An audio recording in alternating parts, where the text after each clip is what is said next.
guess there are many reasons why we love what we do. Yeah. We get to hang around some really great people, you know, Dwayne, and this next person They called me and they said, you want to go sit down with Cal Ripken Jr.? All-time fave. And I thought, I don't know. Yeah, let's get to it. Great day I spent with that legend and a group of kids. He loves sharing his love of the game. Told me baseball's taught him some important life lessons. Writes about it in a brand new book, Wild Pitch. We talked about it during a day spent with some little lads and lasses. He is the Iron Man and considered one of the best shortstops in the history of baseball. Number 8 for the Orioles, Cal Ripken Jr. After his retirement in 2001, Cal Ripken Jr. took his passion and love for the game to its grassroots, creating Ripken Baseball, running youth camps, and spreading the game's gospel. Is this all in a day's work for you? I don't spend every day like this, but I do enjoy this probably the most. And in so doing, Ripken has become baseball's ambassador to children. Today, he's giving a few pointers to some kids at New York's Chelsea Piers. Better, that's better. That's exactly what I'm talking about. Try that now.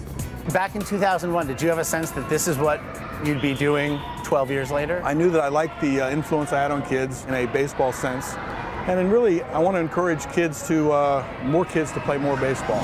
It's a mission he's devoted to off the field as well, with a series of books for kids tackling the tough issues they face today, like bullying. Have you guys ever been bullied? Yeah. It's a fascinating thing to hear that you were bullied. Yeah, I was, when I was in high school, I was smaller. I was 5'7", 128, and I made the varsity baseball team. And so then all of a sudden there was seniors and juniors.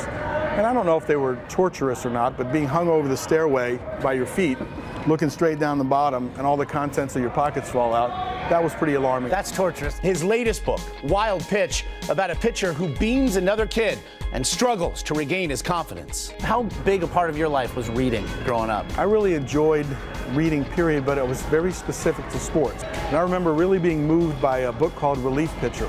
So when the idea of communicating some of the values and principles through a book came up, I remembered, how I felt about that one book.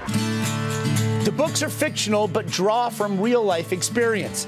The most influential, Ripken admits, growing up in a baseball family with a father who showed him all the ropes.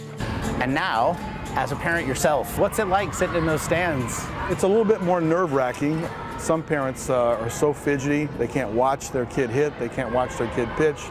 And I always tell them, you think that your kid doesn't know for a second that, that you're turning your back on them and you're not watching? Because they know your body language. There you go, that's it. Hey, those kids today, what do you hope they take away from all this?